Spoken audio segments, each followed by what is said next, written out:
I've decided I'm going to make some red beans and rice. I didn't soak these ahead of time, so I'm going to have to do a fast soak method, which is basically put them in here. And what I'm going to do is wash them. I usually wash the beans before then I'm going to boil them to soften them. So let me, okay, let's just go ahead and wash this.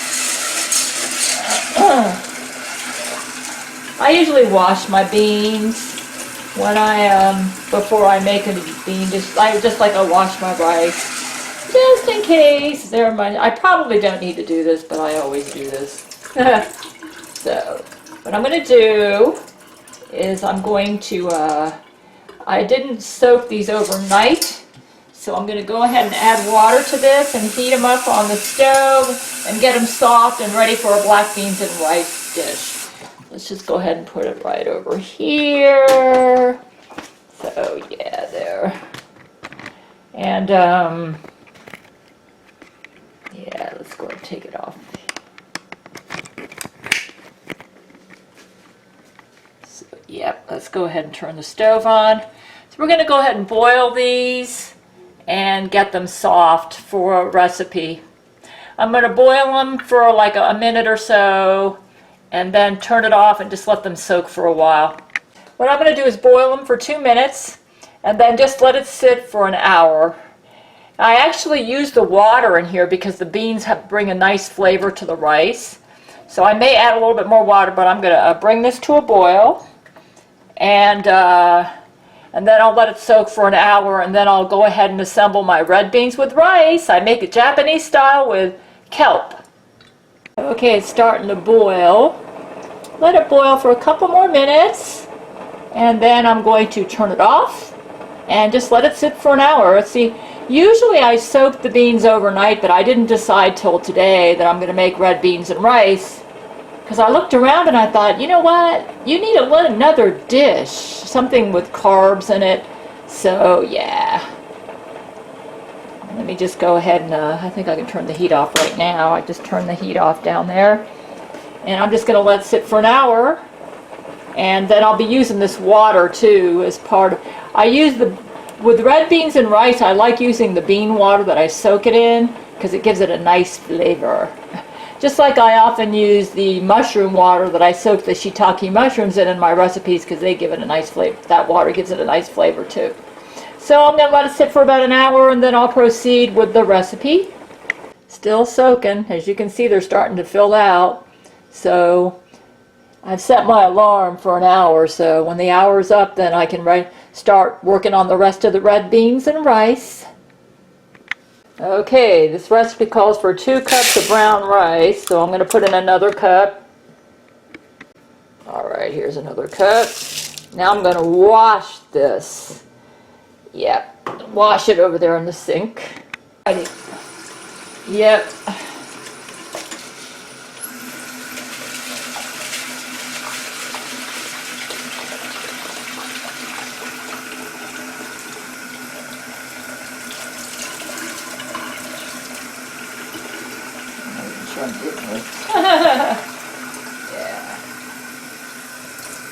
There it is.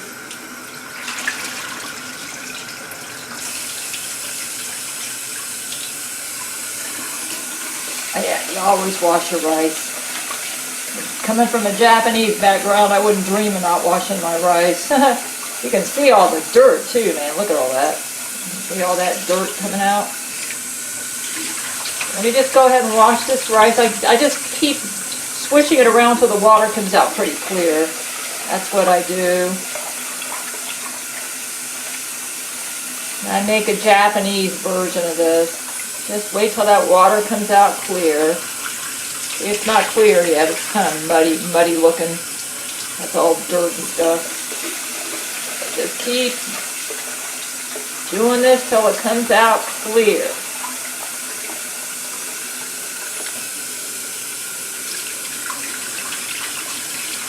I'll be cooking this in my pressure cooker. I've made this many, many, many times. And what I did is I went to my website and I put the recipe at my website, so I'll have a link to that underneath this video. It's called brown rice with red beans or azuki beans. I've been using red beans because they're cheaper, but you can get azuki beans, and you can get azuki beans at the Asian grocery store. It's not that expensive. I actually kind of like these with red beans. Nice flavor, you know. Yeah, it looks like the water's coming out pretty clear now. Yeah, let's see if I can get this. I've made this many, many times.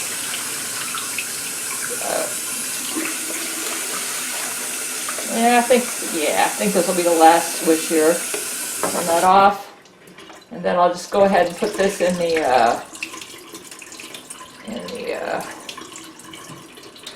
pressure cooker.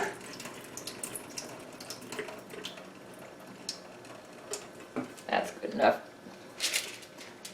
All right. Okay, here's the pressure cooker. We're going to go ahead and put the rice in here.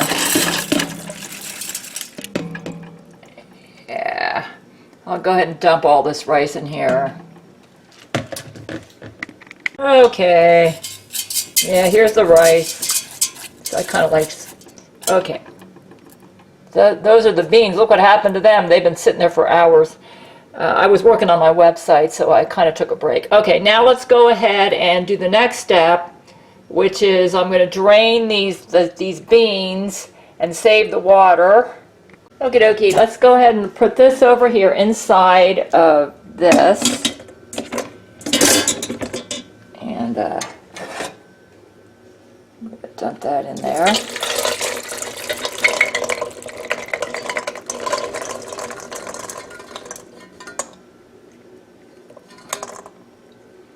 Okay. So now they're all in there.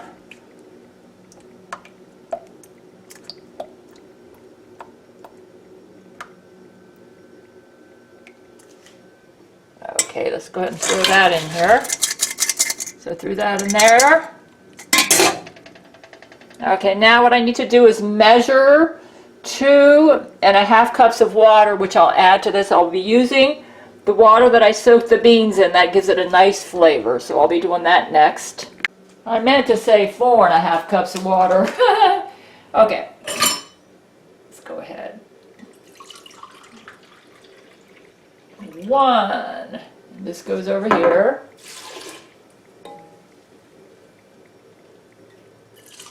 This is going to be 2. I usually count out loud, so I make sure I count right. Okay.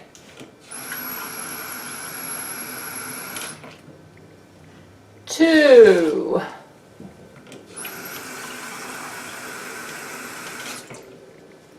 3.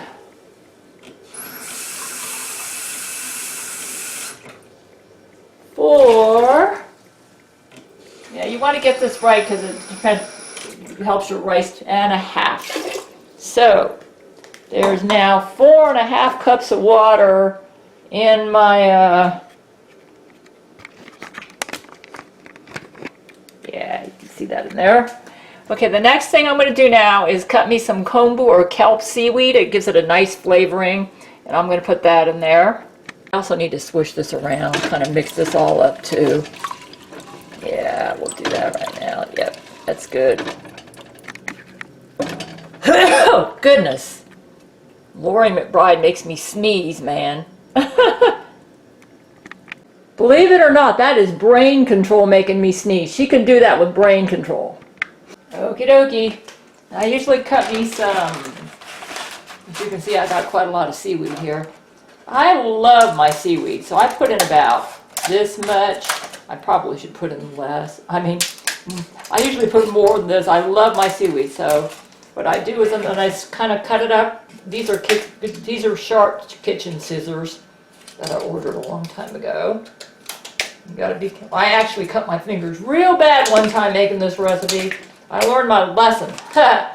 So, yeah, real bad one time.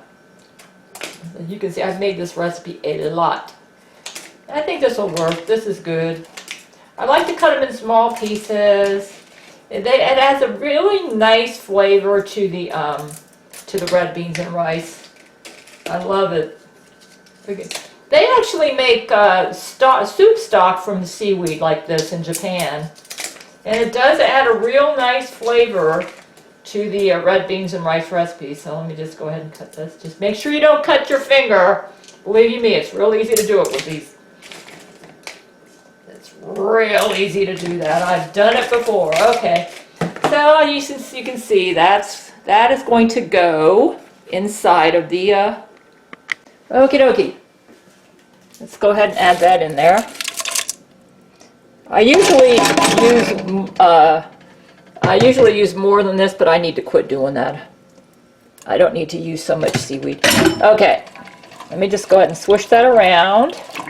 Okay, your next step is you turn the heat on. Like I said, I'm going to have a link to the recipe. Just check the page. It's the brown rice with the red beans and seaweed recipe, and it's in red text, so that'll help. Let me just go ahead and turn the heat on. All right. I actually need to put it in a lower heat, so they say over low heat. So I'm going to cook this over low heat till it just begins to boil. That should work. And then when it does, I will go to the next step. In the meanwhile, I kind of like wash dishes as I go, so let me just go ahead and start getting these dishes washed while I'm waiting for this to heat up. It's taken too long for this rice, so I put the temperature up a little bit higher. I do this a lot. It's just taken too long to boil, so you can kind of play it by ear with your stove. You want to bring it to like a slowly bring it to a boil. But depending on your stove, you might need to play around with your settings, you know.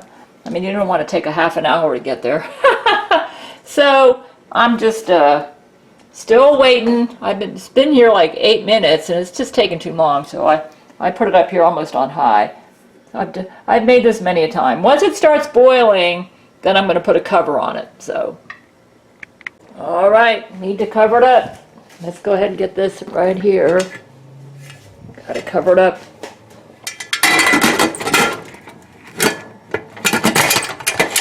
Alrighty here, and then let's just go ahead and put this on top of it. Alright, and now we're just going to go ahead and wait till it starts boiling really fast, and then I do the next step. Turn the heat to high. That's what you do, and then once it starts boiling, you let it boil for about a minute. It's getting ready to go there. This pressure cooker is kind of defunct. You're supposed to let it boil until the thing here goes up, but mine never does. So what I do is just wait till it gets really steamy and boily, and then I just lower the heat down to medium. Let's let it go a little bit longer.